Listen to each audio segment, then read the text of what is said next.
after watching the film from, I don't even know what day it was, but Notre Dame game, what do you think the biggest lesson was that you took away from that?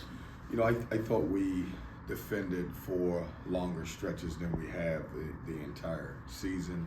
I thought we played, I've talked about this. Our team, I thought we were getting like 20 to 25 minutes of really good play. I thought between this and Florida State was the longest we played in stretches on both ends of the floor.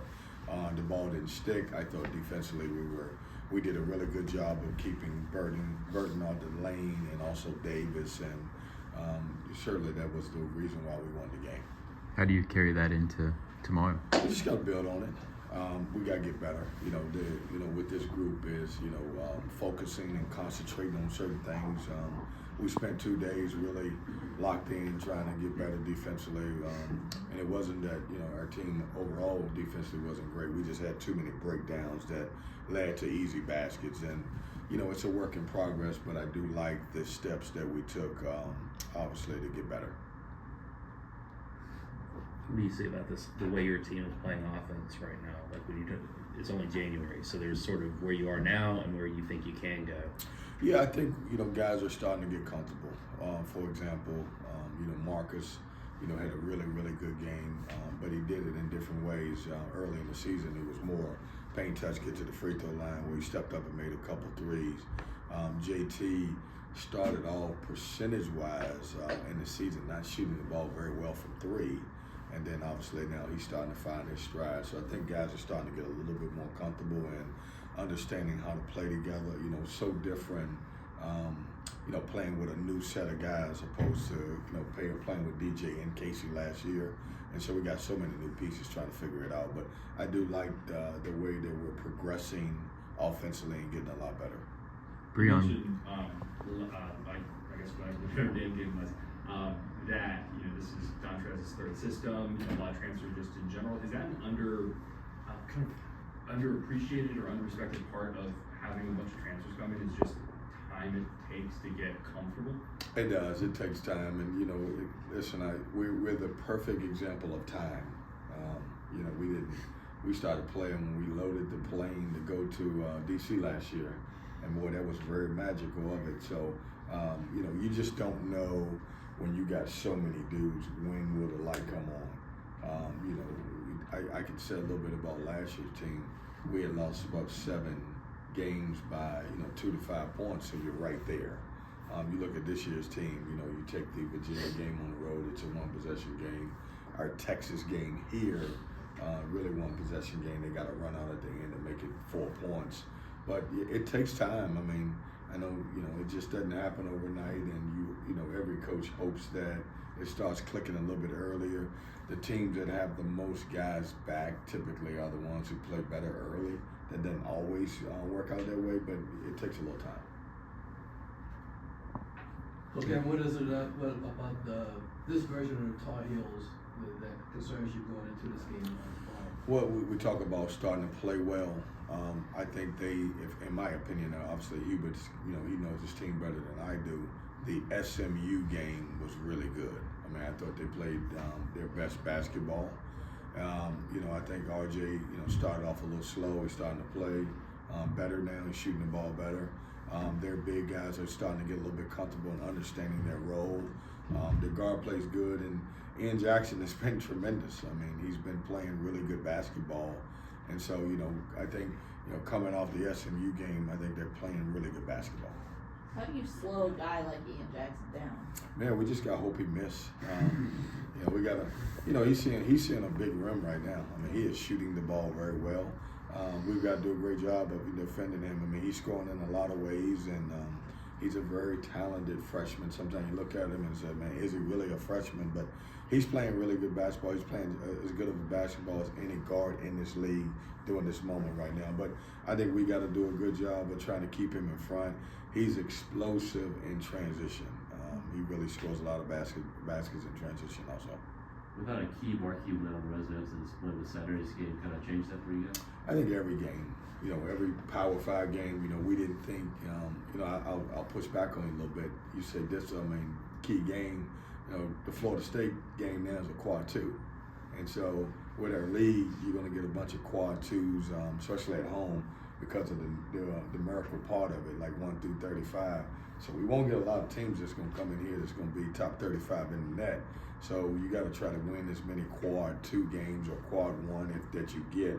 And Florida State, by them playing better, has certainly helped us out a little bit. But all of them are big now. It doesn't matter because you have to play and you got to try to take your home court advantage. Since you referenced that, I mean, the league had such a you were asked about this a bit on the conference call about the ACC having a bumpy start as far as non-conference. How is that going to make it difficult for teams to sort of play their way into the NCAA field in the sense that you just rattled off like a bunch of quad 2s when it seems like in the past you could always count on a high number of quad 1s?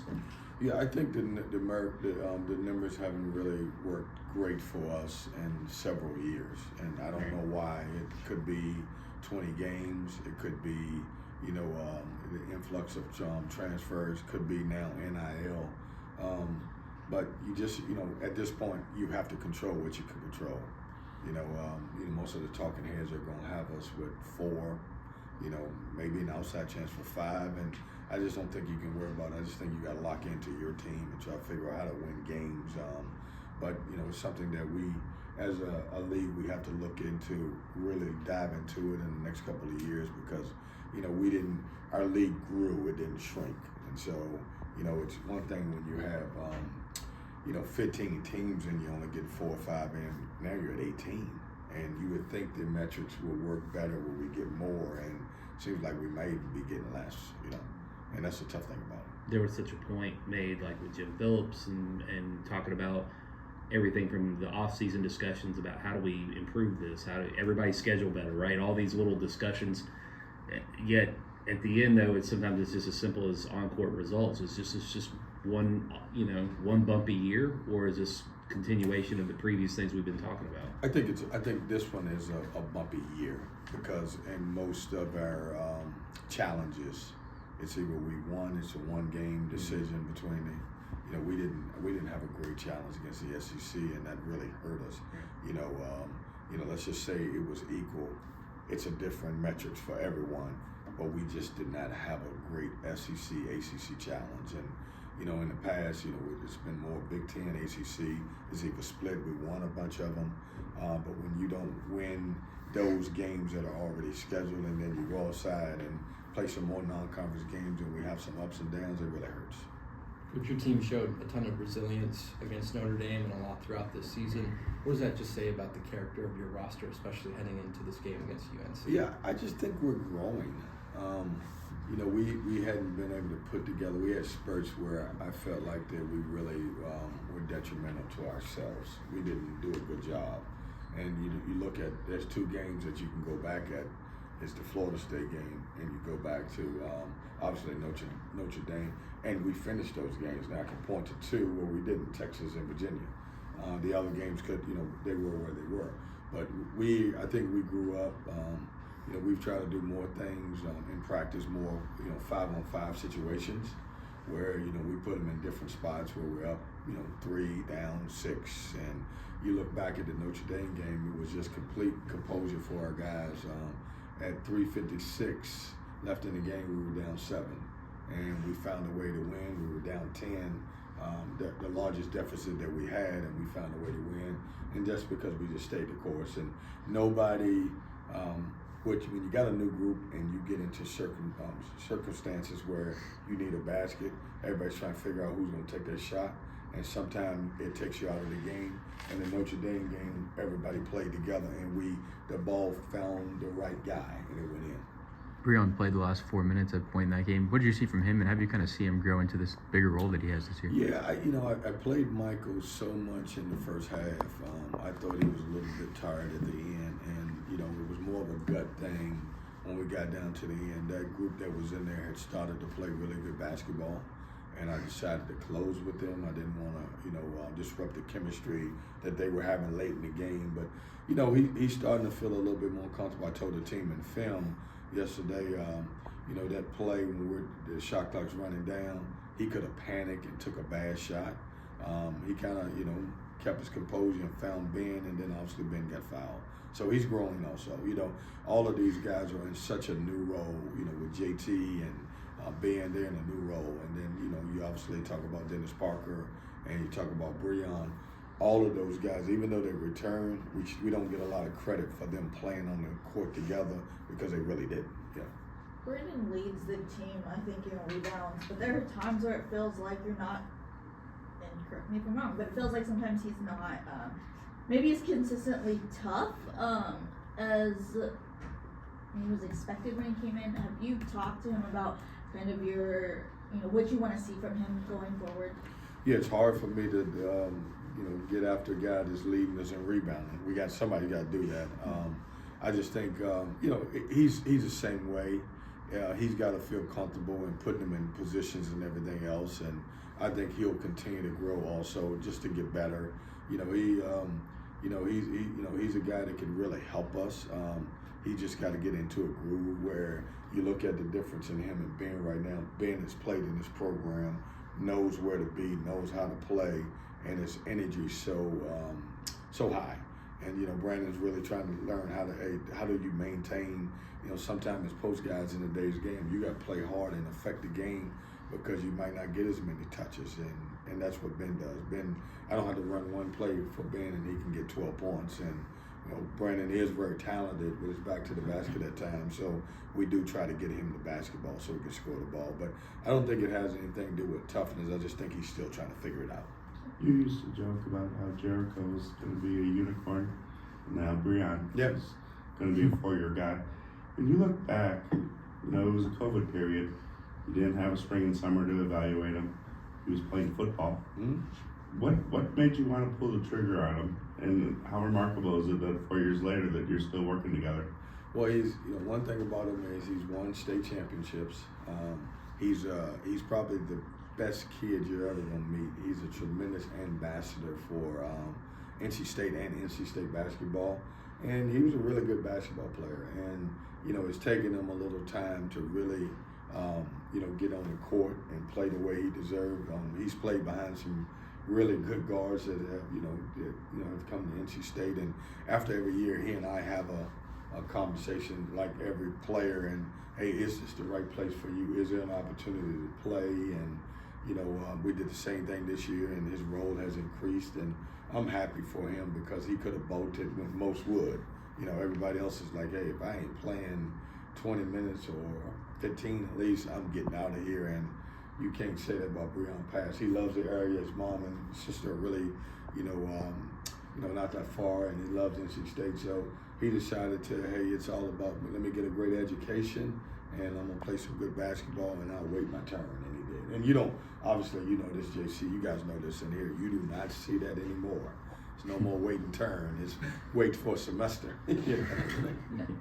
How do you balance that right now with guys that aren't playing as much that obviously probably want to? Like, how do you keep them happy? Yeah, I just think you have to pour into every guy that's in your program, and at the end of the year, you have the conversations. And if it makes sense for both sides of it, it makes sense. If it makes sense for a young man to transfer, it makes sense. At the end of the year, we try to figure out, what they're thinking and what we're thinking, and if we're both on the same page, then you'll see them here. If we're not, then if one of us don't agree, then they'll be gone, which is part of who it is. But if they're in my program or if they leave, I still love them and care about them because we recruited them here. But it sometimes just doesn't work out. And I think if you're a coach and you get caught up in it and you're angry about a kid leaving, then something's wrong, because that's just the way it is today.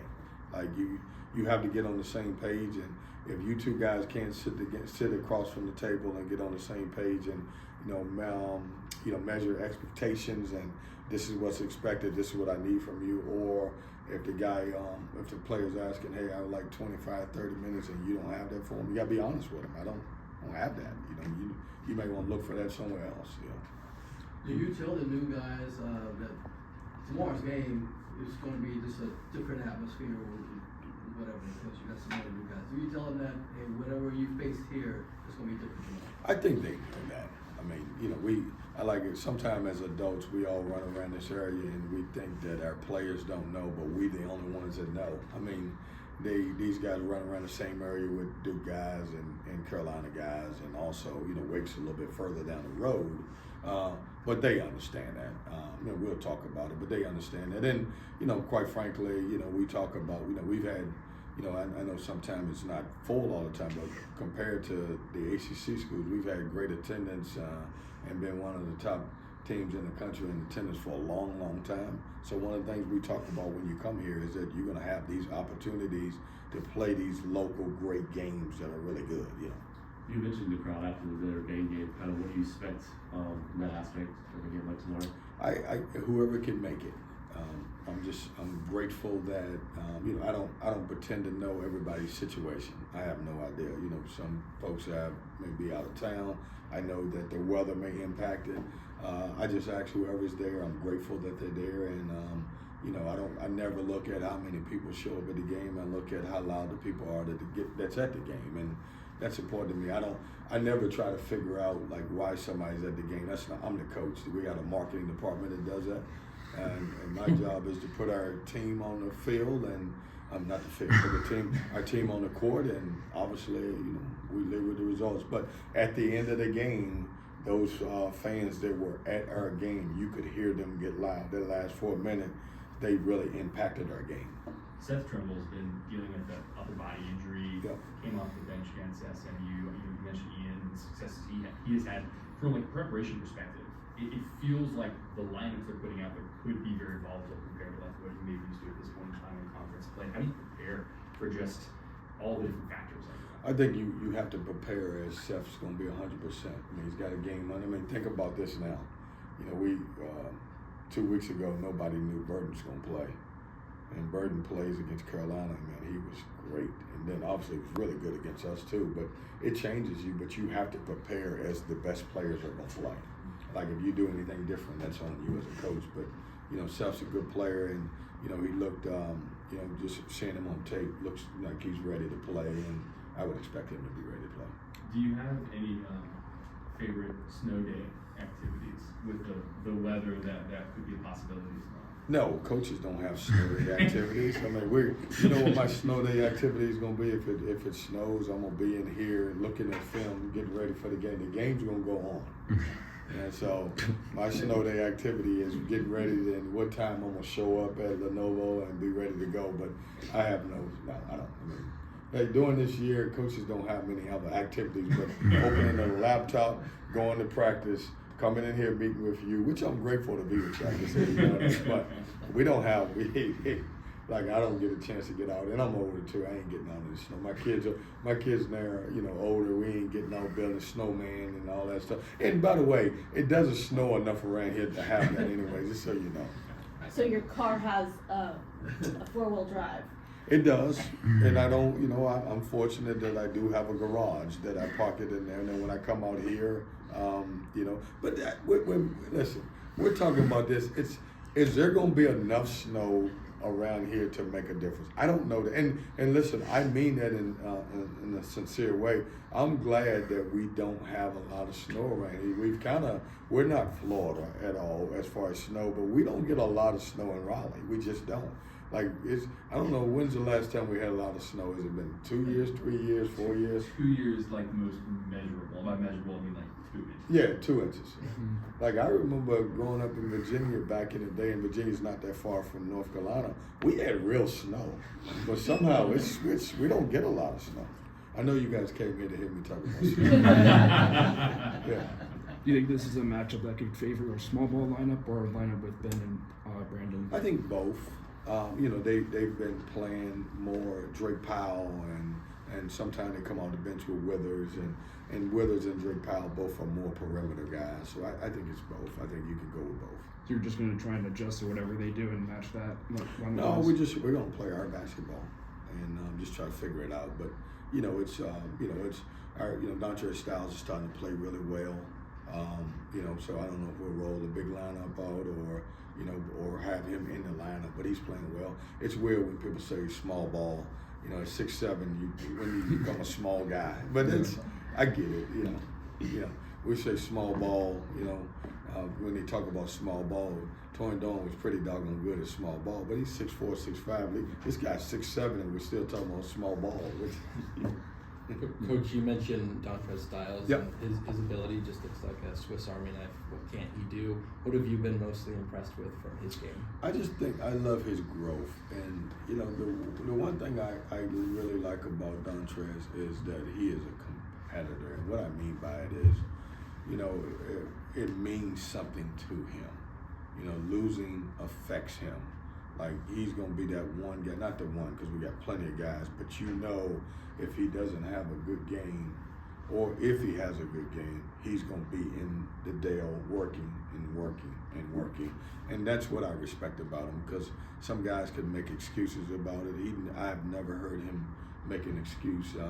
You know, he didn't play well in California in our first couple of road games, didn't play well, and I never one time heard him make an excuse. And you can fight with a guy like that really wants to get better. Have you ever teased, or what's your go-to teasing of Dontrez and how he could have been here longer? No, I don't say anything. Dontrez get teased a lot by KJ Keatts and Jordan Snell. They're all cool and tight, but they tease him all the time. I have no idea why, but they love joking on each other, and so it's pretty good. But I don't. That was so long ago, JC. I don't even remember then, like how it went down. But we don't talk about that. And maybe you talked about this a little bit after Notre Dame, but and it's a weird question to ask about a Georgetown transfer, but. for Dontrez. Well, if it's a weird question, why are you asking? You're about to ask it. They're the best ones. Yeah. For Dontrez, you know, he's mature. I'm sure he'll handle the game the way you expect him to handle. But like, what are the emotions like when you play against guys like a? He transferred from Georgetown. I keep telling y'all, we're not playing. We're playing a good Carolina team. We're not playing Georgetown tomorrow. I don't know. You know, if you transferred from any team, and you know you were gonna play that team, wouldn't you want to play well? Like, it's just natural. I mean, you know, I don't have to have a conversation with him if, you know, hey, if you went to a new station, you won't do well, right? That's what it is. I mean, he ain't gonna, you know, he wants to do well. Why wouldn't you? You know, you want to do really well, and I'm sure that, you know, if I say to you, man, do you think he's thinking about that? Of course he is. Why wouldn't he? He's human, you know. But he'll be fine. How would you do against Takeo? But he's like a young little brother for me, so I don't know. You know, and I didn't transfer for now. I left because I got another contract. That's all. See you guys.